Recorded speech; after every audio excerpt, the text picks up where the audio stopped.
You've been there, settling in for an evening of TV only to waste half the night scrolling. Enter Fire TV, entertainment with zero effort required. Fire TV serves up personalized recommendations from across all your apps. Not sure what to watch? Just tell Alexa Plus what you're in the mood for and she'll pull up the perfect recommendation. Problem solved. Stop the scroll, start the show. Find what you're looking for with Fire TV. Subscriptions may be required. Listen, all you New Yorkers.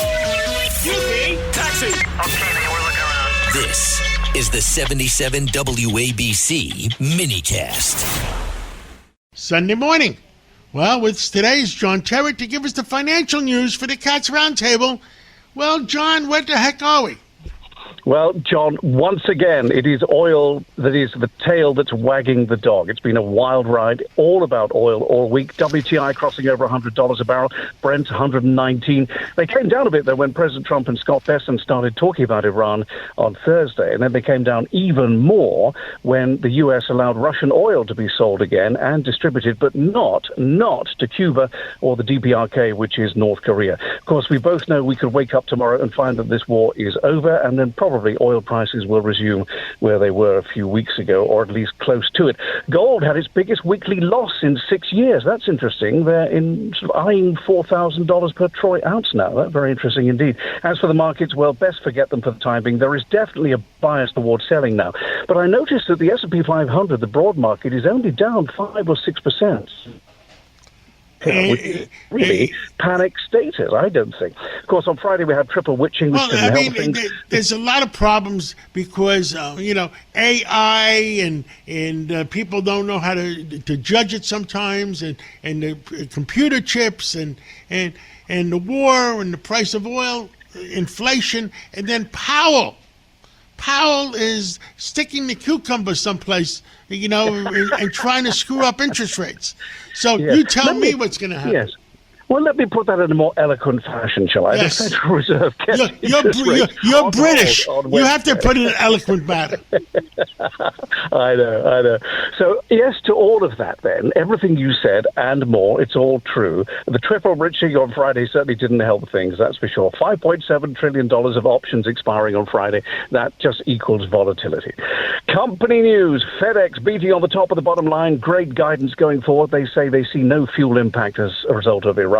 Boeing had a bad week. Boy, did they have a bad week. This once great American corporation. NASA turned around and said, no, thank you very much. We'd rather work with SpaceX when it comes to going to the moon. Ouch.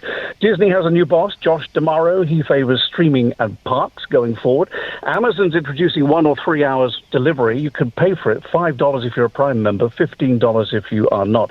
And here's a couple of extraordinary stories from last week. Unilever is getting out of the food business to concentrate on beauty issues. They're selling their food division to McCormick, the spice people. And Super Micro on Friday down 25% after some members of staff, can you believe this, were caught smuggling parts of NVIDIA's AI chips into China. It's just an extraordinary thing. Now, in the week ahead, we get earnings from GameStop and Carnival Cruises, and the data comes in the form of U.S. productivity, import prices, delayed construction spending, and sentiment. Actually, next week is relatively quiet in terms of earnings or data, so it's probably going to be dominated even more by what happens in the Middle East. John. Well, thank you so much for bringing us up to date, but, there is volatility. The markets are down.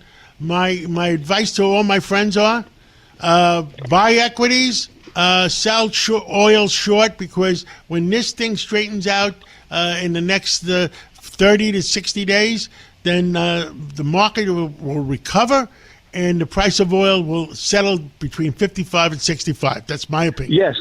And on these prediction markets which have sprung up lately, they're predicting the war will go for another 2 months. I think it's going to be a lot less than that. I think they'll probably be done in a week or two. What do you say? I believe it could be anywhere from 3 to 7 weeks or 8 weeks. Yeah. Well, I'll talk to you next weekend, and hopefully we'll all have made some money by then. God bless. Take care. Bye-bye. Thanks, John.